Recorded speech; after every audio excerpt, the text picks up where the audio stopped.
welcome back to Isa's Chaos Kitchen. Today we are making a Spanish dish. Olde! We are making gazpacho. And yes, I'm pronouncing it gazpacho because if you ever hear me say like gazpacho, shoot me dead. Kill me then. Okay, cool? I got the fan out because if it's a Spanish recipe, then we should play with it.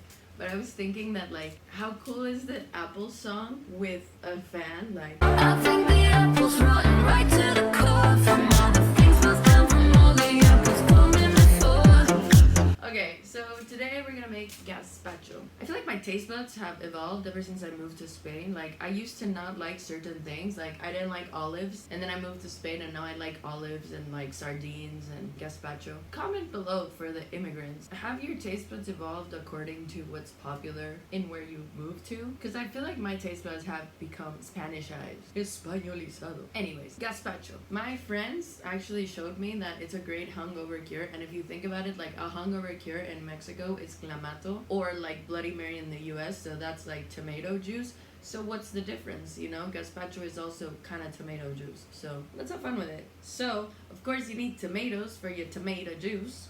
So you need about a pound. So I'm just using the ones I have. Oh my god. I got about 5 tomatoes. This is about a kilo. Then a Italian pepper. Some recipes say bell pepper. I prefer this one because this is used in paella as well. So I feel like this is more Spanish and it's more Mediterranean than a bell pepper. Then yellow or purple onion. I have yellow. A cucumber. 2 garlics. I have mine peeled in the back. Peeled in the back. But I have these for props. So vegetables out, and then you need extra virgin olive oil, sherry vinegar, and old bread.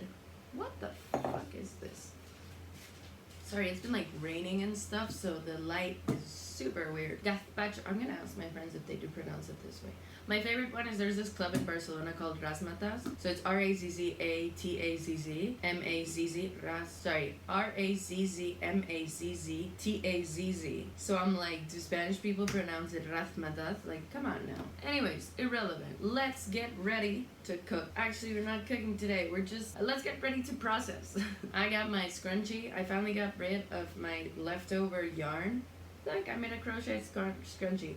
You know, Miu Miu sells it for 200 euros. Bitch, I did this on a weekend. And I'm finally done with my beige leftovers yarn from a sweater I finished in April. Okay, so what you will need is a blender. Because that's it. That's all you're doing. You're blending. And then you are sieving? Colar? What's colar in English? Anyways, let's get our aprons on and let's start chopping. Also, I would recommend a bit of water just in case it's easier to process. So let's get to chopping. So I know you're gonna grind up everything, but it's easier to chop it up into pieces. Also, you need to get rid of like skins, seeds, so you do need to chop. And then garlic, I don't know if this happens just maybe to me, but my blender never gets the garlic. I always need to press it beforehand. So let's start. So rough chop because we're grinding. I was thinking about planting the seeds, but I feel like last year I read about easy vegetables to plant now that it's summer, and it was like zucchini, and everybody's always saying that if you plant zucchini you get so much. Well, not me. I planted a whole bunch of zucchini. Nothing, man. I got nothing. Silch. Nada. Okay.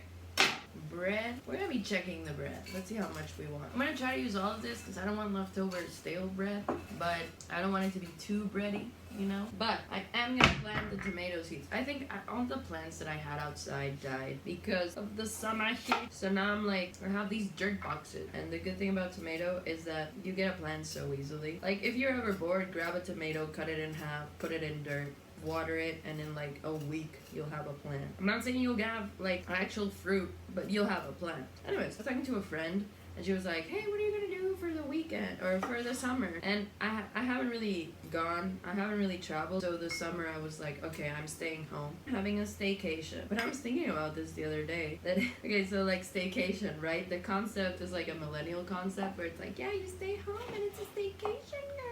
It got me thinking, because I remember one time I was walking around with a friend and we passed this building that was, it looked like it wasn't finished. The wall was concrete, there was like a metal slab outside. You remember how it got really popular for these places to look abandoned. You know, the typical workstations where concrete floors, protruding wires, you know, the like, what's it called? Like industrial, warehouse, hipster, millennial aesthetic thing. And don't get me wrong, I am used to draw mustachios to do this millennial. I am used Wayfarer glasses without the lenses millennial. I'll show you this picture. I loved the concrete aesthetic. I am part of the problem. Just to clarify, do you think that this type of unfinished, shitty looking concrete thing was purposely made a trend to accustom millennials to things being unfinished and not properly made so that they didn't have to invest as much to putting wood on the floor or covering the roof or doing anything to the outside? Like, you can have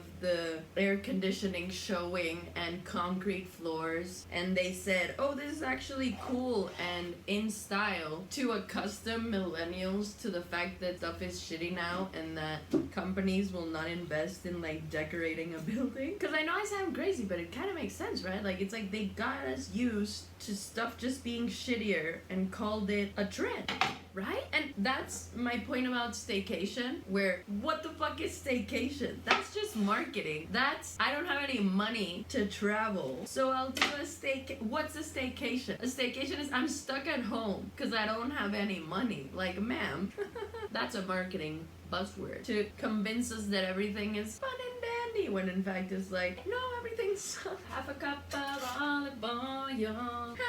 Let's do like per quarts. When you are grinding, basically you need liquid to grind, right? Because if not, your ingredients will just stay stuck. So that's why whenever you feel like something isn't moving, just add more liquid. That's why I have the water in here. Okay, so let's add 2 garlic. Yeah, I'm doing 3 because I love adding garlic.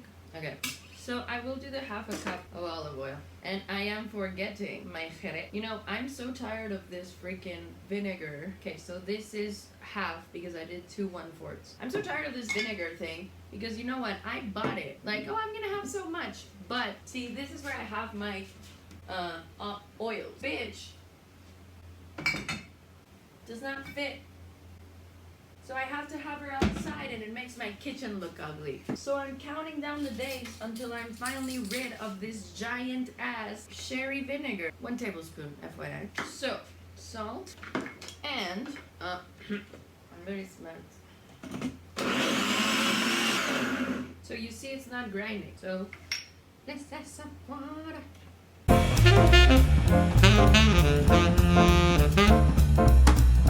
Okay, I would say it's missing a lot of salt. Give me Fanta. I would add more garlic, maybe. And a lot more water. Remember, change spoon.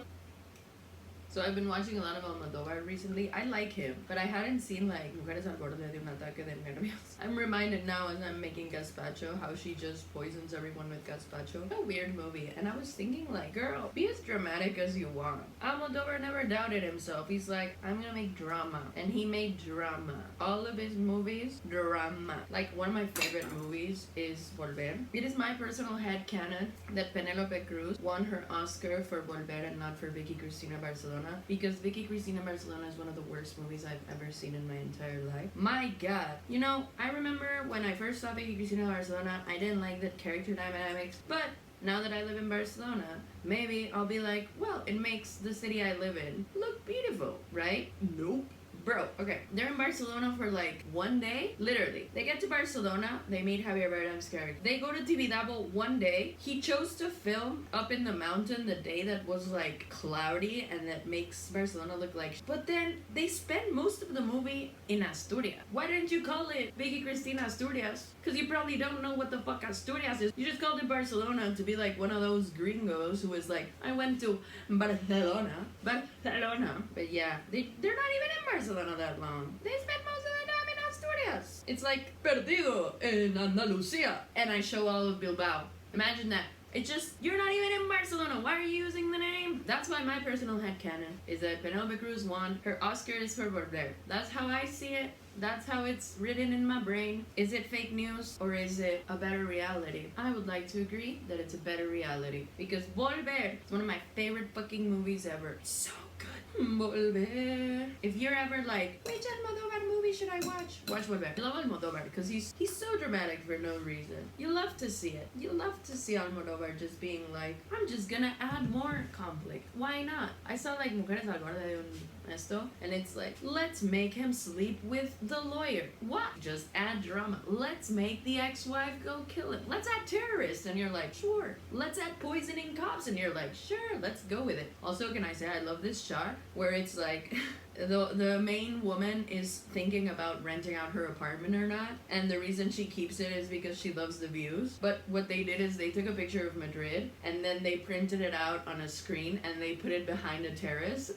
and that's the grand view. And like, it's kind of fun because it's so camp, but it is really funny that she's like, I just can't get over this view, and it's an obvious photograph of Madrid skyline. It's so funny dude. Someone said that Almodovar writes really interesting women, and like, maybe they're not good people and maybe they're not always doing the right thing, but they're interesting, and that's always fun. And there's always so many women. So you have like one guy in all of his movies. In this one it's like Antonio Banderas being like a teenager.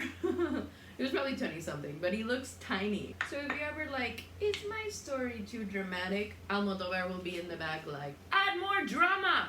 Add more camp! He's so funny. I love it. Almodovar is part of this movement called La Movida, literally the movement in Spanish. A lot of artists were starting this whole like underground movement thing. A little bit like in the 80s, there's a lot of counterculture in the 80s. And the one from Spain is called La Movida. Part of La Movida is, there's a lot of artists, of course, but there's also Almodovar and Alaska. And Alaska is very famous for being this Spanish singer. And I was asking my friend the other day, do you think Alaska is named Alaska because of Alaska? And my friend was like, you know what? I don't know. Because the thing is that Alaska is a queer icon from the 80s. But it is a Spanish queer icon, so it's not like you know them. Like, but Alaska, she knows her history. She knows queer culture. So I was like, what if, I mean, I know it makes more sense because Alaska's American and Alaska is an American state. But it would be interesting to see if she had some inspiration, because it's very funny that there's two queer icons named after like the unqueerest state. Well, I mean, I don't know. What do you guys think is it? What's the straightest state? Oh my god. Oh, but I was telling this to a friend that you know what I love about Almodovar? That it's like he asks his actresses to act very camp. They're not subtle acting. You have to act so dramatic. I love in Todo Sobre Mi Madre, woman, and then she's like,